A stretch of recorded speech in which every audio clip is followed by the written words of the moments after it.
ನಾವ್ರಿ ಇವತ್ತು ಒಂದ ವಿಡಿಯೋ ಒಳಗೆ 3 ಥರ ಚಪಾತಿ ಮಾಡೋದ ತೋರಿಸಿದೀವಿ ರೀ. 3 ಥರ ಚಪಾತಿ ಯಾವ ರೀತಿ ಮಾಡೋದಂತ ಹೇಳ್ತೀನಿ. ಅದಕ್ಕಿಂತ ಮೊದಲು ನಿಮ್ಗೆ ಪ್ರಿಯಾಸ್ ಕಿಚನ್ಗೆ ಸ್ವಾಗತ. ನೀವಿನ್ನೂ ನಮ್ಮ ಚಾನಲ್ನ ಸಬ್ಸ್ಕ್ರೈಬ್ ಮಾಡಿಲ್ಲ ಅಂದ್ರೆ ಈಗಲೇ ಮಿಸ್ ಮಾಡಲಾರ್ದ ಸಬ್ಸ್ಕ್ರೈಬ್ ಮಾಡ್ಕೋರಿ. ಇಲ್ಲ ಯಾವುದೇ ರೀತಿ ಹಿಟ್ಟು ನಾದೋದು ಏನೂ ತೋರಿಸಿಲ್ರಿ. ನಾವು ಚಪಾತಿ ಹಿಟ್ಟು ನಾದಿ ಇಟ್ಟಿದ್ದೀವಿ. ಚಪಾತಿ ನಿಮ್ಗೆ ತೋರಿಸ್ಬೇಕನ್ನಿಸ್ತು, ಅದಕ್ಕೆ 3 ಥರ ಮಾಡಿ ತೋರ್ಸಾತೀವಿ ನೋಡ್ರಿ. ಈ ರೀತಿ ನೋಡ್ರಿ, ಸ್ಟಾರ್ಟಿಂಗ ಒಂದೇದು ಯಾವ ರೀತಿ ಮಾಡಿವಿ ಅಂದ್ರೆ 2 ಉಳಿ ತೊಗೊಂಡ ಈ ಥರ ಸ್ವಲ್ಪ ಅದಕ್ಕೆ ಎಣ್ಣೆ ಹಚ್ಚಿ ಒಂದು ಉಳಿಗೆ ಹಿಟ್ಟು ಹಾಕಿ ಅದ್ರ ಮೇಲೆ ಇನ್ನೊಂದು ಉಳಿ ಇಟ್ಟು ಲಟ್ಸಕ್ಕೆ ಸ್ಟಾರ್ಟ್ ಮಾಡಿದ್ವಿ ನೋಡ್ರಿ. ಅಂದ್ರೆ ಫಸ್ಟ್ ಈ ರೀತಿ 2 ಪದರ ಚಪಾತಿ ಮಾಡಿ ತೋರ್ಸಾತೀವಿ ನೋಡ್ರಿ. ಒಂದು ಸೈಡ್ ಅದಕ್ಕೆ ಪೂರ್ತಿ ಎಲ್ಲ ಚೆಂದಂಗೆ ಎಣ್ಣೆ ಹಚ್ಚಿ ಅದನ್ನು ತಿರುವಿ ಹಾಕೊಂಡ್ಬಿಡುದ್ರಿ. ತಿರುವಿ ಹಾಕೊಂಡ ಈ ರೀತಿ ಲಟ್ಸಕ್ಕೆ ಸ್ಟಾರ್ಟ್ ಮಾಡೋದ್ರಿ. ಭಾಳ ತೆಳ್ಳಂಗೆ ಲಟ್ಟಿಸ್ಬಾರ್ದ್ರಿ. ಪದರ ಚಪಾತಿ ಮಾಡುವಾಗ ಚಪಾತಿ ಒಂದು ಸ್ವಲ್ಪ ದಿಪ್ಪನ ಇರಬೇಕು, ಅಂದ್ರನ ಚೆಂದಂಗೆ ಪದರು ಉಸ್ತತಿ ಮತ್ತು ಇದು ಆಗಿರ್ತೈತ್ರಿ, ತೆಳಗನೂ ಆಗಿರ್ತೈತಿ. ಅದಕ್ಕೆ ಭಾಳ ತೆಳಗ ಮಾಡಬಾರ್ದು. ಚಪಾತಿ ಅಂತೂ ಲಟ್ಟಿಸ್ಕೊಂಡೀವ್ರಿ. ಈಗ ಹಂಚಾಕಾದಿತ್ತು, ಹಂಚಿಗೆ ಒಂದು ಸ್ವಲ್ಪ ಎಣ್ಣೆ ಹಾಕಿ ಈ ರೀತಿ ಚಪಾತಿ ಹಾಕಿ 2 ಸೈಡ ಚೆಂದಂಗೆ ಬೇಯಿಸ್ಕೊಂಡ್ರೆ ಅಂದ್ರೆ 2 ಪದರ ಚಪಾತಿ ಅಂತೂ ರೆಡಿಯಾಗೇ ಬರ್ತೈತೆ ನೋಡ್ರಿ. ನಿಮ್ಗೆ ನೆಕ್ಸ್ಟ್ ಇಲ್ಲೇ ಪದರು ಬಿಚ್ಚೆ ತೋರಿಸ್ತೀವಿ ನಾವು ಯಾವ ರೀತಿ ಆಗೈತೆ ಅಂತ ಹೇಳಿ. ಈ ಥರ ನೋಡ್ರಿ 2 ಸೈಡ ಚೆಂದಂಗೆ ಬೇಯಿಸ್ಕೊಂಡು ಬಿಡುದ್ರಿ. ತೋರ್ಸಾತೀವಿ ನೋಡ್ರಿ. ಒಂದು ಸೈಡ್ ಬೇಯ್ದಿತ್ತು, ಇನ್ನೊಂದು ಸೈಡ್ ತಿರುವಿ ಹಾಕ್ತೀವಿ. ಈಗ ವಾಪಸ್ಸ ತಿರುವಿ ಹಾಕತ್ತೀವಿ ನೋಡ್ರಿ. ಪೂರ್ತಿ ಎಲ್ಲ ಚೆಂದಂಗೆ ಬೆಂದೈತೆ ನೋಡ್ರಿ ಚಪಾತಿ. ಈಗ ಯಾವ ರೀತಿ ಲೇಯರ್ ಆಗಿ ಉಚ್ಚಿ ಬರ್ತೈತೆ ಅಂತ ಇಲ್ಲೇ ತೋರ್ಸಾತೀವಿ ನೋಡ್ರಿ. ಚಪಾತಿ ರೆಡಿ ಆಯ್ತು, ತೆಗ್ದೀವಿ ನೋಡ್ರಿ. ಈಗ ತೋರಿಸ್ತೀವಿ ನಿಮ್ಗೆ ಯಾವ ರೀತಿ ಪದರ ಬಿಚ್ಚಾತೈತೆ ಅಂತ ಹೇಳಿ. ಈ ಥರ ಮಸ್ತಂಗೆ ರೆಡಿಯಾಗೇ ಬರ್ತೈತ್ರಿ. ಈ ರೀತಿ ಒಮ್ಮೆ 2 ಪದರಿನ ಚಪಾತಿ ಒಂದ್ಸಲ ಟ್ರೈ ಮಾಡ್ಕೋರಿ. ಇಲ್ಲೇ ನೆಕ್ಸ್ಟ್ 3 ಪದರಿನ ಚಪಾತಿ ಮಾಡೋದ ತೋರ್ಸಾತೀವಿ ನೋಡ್ರಿ. ಟೋಟಲ್ ಆಗಿ 3 ಥರ ಚಪಾತಿ ಮಾಡೋದು ತೋರಿಸ್ತೀವಿ.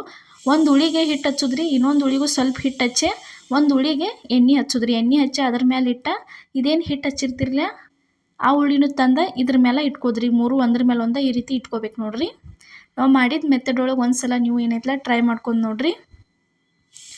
ಈ ರೀತಿ ಲಟ್ಸಕ್ಕೆ ಸ್ಟಾರ್ಟ್ ಮಾಡಿದ್ರಿ. ಏನೂ ಮಡ್ಚಂಗಿಲ್ಲ, ಏನಿಲ್ಲ, ಹೆಂಗಿರ್ತೈತಲ್ಲ ಹಂಗೆ ರೌಂಡಂಗೆನ ಲಟ್ಟಿಸ್ಕೋಬೇಕ್ರಿ. ಇದನ್ನು ಜಾಸ್ತಿ ತೆಳ್ಳಂಗೆ ಮಾಡ್ಕೋಬೇಡ್ರಿ, ಸ್ವಲ್ಪ ದಿಪ್ಪಿನ ಮೇಲೆನ ಲಟ್ಟಿಸ್ಕೋಬೇಕಾಕೈತಿ. ಈ ಥರ ಎಣ್ಣೆ ಹಚ್ಚಿ ತಿರುವಿ ಹಾಕೊಂಡ ಕೈ ಸೈಲ್ ಬಿಟ್ಟು ಆರಾಮ ಲಟ್ಟಿಸ್ಕೊಂಡ್ಬಿಡುದ್ರಿ. ಪೂರ್ತಿ ಎಲ್ಲ ಚೆಂದಂಗೆ ಈ ರೀತಿ ಲಟ್ಟಿಸ್ಕೋಬೇಕು ನೋಡ್ರಿ. ಇಲ್ಲೇ ತೋರ್ಸಾತೀವಿ ಯಾವ ರೀತಿ ಅಂಥೇಳಿ. ಚಪಾತಿ ಅಂತೂ ರೆಡಿ ಆಯ್ತು ನೋಡ್ರಿ. ಇಲ್ಲೇ ಹಂಚಾಕಾದಿತ್ತು, ಹಂಚಿಗೆ ಸ್ವಲ್ಪ ಎಣ್ಣೆ ಹಾಕಿ ಚಪಾತಿ ಹಾಕತ್ತೀವಿ ನೋಡ್ರಿ. ಈ ಥರ ಚಪಾತಿ ಹಾಕಿ 2 ಸೈಡ ಚೆಂದಂಗೆ ಬೇಯಿಸ್ಕೊಂಡು ಬಿಡುದ್ರಿ. ಈ ರೀತಿ ತಗಡ ಮೇಲೆ ಮಾಡಿದ್ರಂದ್ರೆ ಚಪಾತಿ ಭಾರಿ ಬೆಸ್ಟಂಗೆ ಆಗಿ ಬರ್ತಾವ್ರಿ. ಪಾತ್ರೆ ಶಾಪ್ ಒಳಗೋದು ಇರ್ತಾವ್ರಿ ಆ ಥರ ತಗಡ, ನೀವು ಪರ್ಚೇಸ್ ಮಾಡಿರಿ. ಭಾಳ ಜನ ಕೇಳ್ತಿದ್ರಿ ತಗಡ ಎಲ್ಲಿ ತೊಗೊಂಡ್ರಿ ಅಂಥೇಳಿ. ಪಾತ್ರೆ ಅಂಗಡಿ ಒಳಗೆ ಎಲ್ಲಿ ಹೋದರೂ ಸಿಗತ್ತಾವ್ರಿ ಅವ. ಈ ರೀತಿ ನೋಡ್ರಿ 2 ಸೈಡ ಚೆಂದಂಗೆ ಬೇಯಿಸ್ಕೊಂಡು ಬಿಡುದ್ರಿ. ಇದೇ ಥರ ಇನ್ನೂ ಹಲವಾರು ರೆಸಿಪಿಗಳನ್ನ ನಮ್ಮ ಪ್ರಿಯಾಸ್ ಕಿಚನ್ ಚಾನಲ್ ಒಳಗೆ ಹಾಕಿದ್ದೀವಿ. ಮಿಸ್ ಮಾಡಲಾರ್ದು ಹೋಗಿ ಒಂದ್ಸಲ ರೆಸಿಪಿಗಳನ್ನ ನೋಡ್ಕೊಂಬರ್ರಿ. ಪ್ರತಿಯೊಬ್ಬರಿಗೂ ಯೂಸ್ಫುಲ್ ಆಗುವಂಥ ರೆಸಿಪಿಗಳನ್ನ ಹಾಕಿವು ನೋಡ್ರಿ. ಈಗ 2 ಸೈಡ್ ಚೆಂದಂಗೆ ತಿರುವಿ ಒಗದ್ರಿ ಅಂದ್ರೆ ಚಪಾತಿ ರೆಡಿ ಆಕೈತೆ ನೋಡ್ರಿ. ಇದು ರೆಡಿ ಆಯ್ತು ನೋಡ್ರಿ. ಈಗ ತೆಗ್ಯಾತೀವಿ.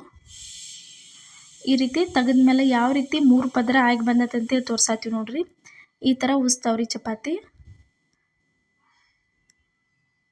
ನೋಡ್ರಿ.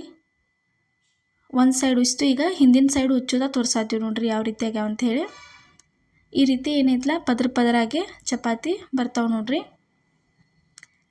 ಈ ಥರ ಒಂದ್ಸಲ ನೀವು ಏನೈತಲ್ಲ ಚಪಾತಿ ಮಾಡುವಾಗ ಮಾಡ್ಕೊಂಡು ನೋಡ್ರಿ. ಭಾರಿ ಅಂದ್ರೆ ಭಾರಿ ಬೆಸ್ಟ್ ಆಕ್ಕವು. ಈ ಥರ 3 ಪದರ ಚಪಾತಿ ತೋರಿಸಿದ್ವಿ ರೀ. ಇನ್ನು ನೆಕ್ಸ್ಟ್ ಏನೈತಲ್ಲ ಪ್ರತಿಯೊಬ್ಬರು ಮನ್ಯಾಗಂತೂ ಮಾಡತ್ತಾರಲ್ಲ ನಾರ್ಮಲ್ ಆಗಿ, ಆ ಥರ ಚಪಾತಿ ಮಾಡಿ ತೋರ್ಸಾತೀವಿ ನೋಡ್ರಿ. 3 ಮುಲ್ಲಿವ ಚಪಾತಿ ಇವತ್ತು ನಾವು ನಿಮ್ಗೆ ಮಾಡಿ ತೋರ್ಸಾತೀವಿ. ಈ ಥರ ಲಟ್ಟಿಸ್ಕೊಂಡು ಅದಕ್ಕೆ ಸ್ವಲ್ಪ ಹಿಟ್ಟು ಹಾಕಿ ಎಣ್ಣೆ ಹಚ್ಚಿ ಈ ಥರ ಮಡ್ಚ್ಕೋಬೇಕು ನೋಡ್ರಿ. ಈ ಥರ ಮಡ್ಚ್ಕೊಂಡು ಲಟ್ಸಕ್ಕೆ ಸ್ಟಾರ್ಟ್ ಮಾಡಿದ್ರಿ. ಇಷ್ಟು ಮಾಡಿದ್ರಿ ಅಂದ್ರೆ ಇದು ಲೇಯರ್ ಆಗಿನ ಬರ್ತೈತಿ. ಆದ್ರೆ ಇದೇನೈತಲ್ಲ ಜಾಸ್ತಿ ಲೇಯರ್ ಆಗಿ ಬರಂಗಿಲ್ಲ ಮತ್ತು ಬಿಚ್ಚಕ್ಕೆ ಬರಂಗಿಲ್ಲ ರೀ ಅದನ್ನು.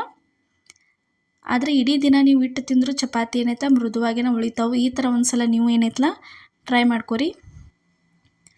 ಈ ರೀತಿ ಒಂದು ಸೈಡ್ ಎಣ್ಣೆ ಹಚ್ಚಿ ತಿರುವಿ ಹಾಕೊಂಡು ಲಟ್ಟಿಸಿದ್ರಂದ್ರೆ ಮುಗೀತ್ರಿ. ಕಾಮನ್ ಆಗಿ ಪ್ರತಿಯೊಬ್ಬರ ಮನೆಯಾಗೂ ಡೈಲಿ ಮಾಡುವಂಥ ಮೆಥಡ್ ರೀ.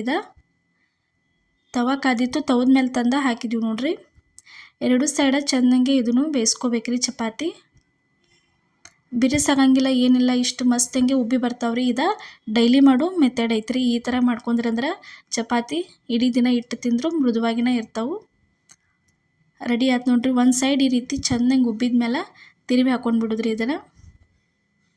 ಈ ರೀತಿ ತಿರುವಿ ಹಾಕೊಂಡು 2 ಸೈಡ್ ಬೇಯಿಸ್ಕೊಂಡ್ರೆ ಅಂದ್ರೆ ಚಪಾತಿ ರೆಡಿ ಆದವು ನೋಡ್ರಿ. ಈಗ ನೋಡ್ರಿ ಈ ಥರ ಮಸ್ತಂಗೆ ಏನೈತಲ್ಲ ಚಪಾತಿ ಉಬ್ಬಿ ಬರ್ತಾವೆ ನೋಡ್ರಿ. ಫಸ್ಟ್ ಟೈಮ್ ನಮ್ಮ ವಿಡಿಯೋ ನೋಡತ್ತಿದ್ರೆ ಮಿಸ್ ಮಾಡಲಾರ್ದ ನಮ್ಮ ಚಾನಲ್ಗೆ ಸಬ್ಸ್ಕ್ರೈಬ್ ಮಾಡಿರಿ. ಇಲ್ಲಿ ನೋಡಿರಿ ಟೋಟಲಾಗಿ ಎಷ್ಟು ಚಪಾತಿ ಮಾಡಿವಿ ಅಂತ ಹೇಳಿ ತೋರ್ಸಾತೀವಿ. ಇಷ್ಟೆಲ್ಲ ಚಪಾತಿ ಮಾಡಿದ್ವಿ ನಾವು. ಭಾರಿ ಮಸ್ತಂಗಿ ಮೃದುವಾಗಿ ಚಲೋ ತಂಗೆ ಬರ್ತಾವ್ರಿ ಚಪಾತಿ ಅಂತೂ. ಯಾವ ರೀತಿ ಮೃದುವಾಗಿ ಆಗ್ಯಾವ ಅಂತ ಹೇಳಿ ಇಲ್ಲೇ ತೋರ್ಸಾತೀವಿ ನೋಡಿರಿ. ಈ ಥರ ಒಂದು ಸಲ ಏನೈತಲ್ಲ ಚಪಾತಿ ನೀವು ಟ್ರೈ ಮಾಡ್ಕೊರಿ. ಇವತ್ತು ನಾವು ಮಾಡಿದಂಥ ರೆಸಿಪಿ ನಿಮಗೆ ಇಷ್ಟ ಆಗೈತೆ ಅನ್ಕೋತೀನಿ. ಇಷ್ಟ ಆಗಿದ್ರೆ ಮಿಸ್ ಮಾಡಲಾರ್ದ ಲೈಕ್ ಮಾಡಿ, ಶೇರ್ ಮಾಡಿ, ಕಮೆಂಟ್ ಮಾಡಿ, ಅದೇ ರೀತಿ ಸಬ್ಸ್ಕ್ರೈಬ್ ಮಾಡಿರಿ. ನಮ್ಮ ಚಾನಲ್ನ ನಿಮ್ಮ ಫ್ಯಾಮಿಲಿ ಮತ್ತು ನಿಮ್ಮ ಫ್ರೆಂಡ್ಸಿಗೂ ಶೇರ್ ಮಾಡಿರಿ. ಅದೇ ರೀತಿ ಅವ್ರಿಗೂ ಸಬ್ಸ್ಕ್ರೈಬ್ ಮಾಡೋಕ್ಕೆ ಹೇಳ್ರಿ. ಎಲ್ಲರಿಗೂ ನಮಸ್ಕಾರ.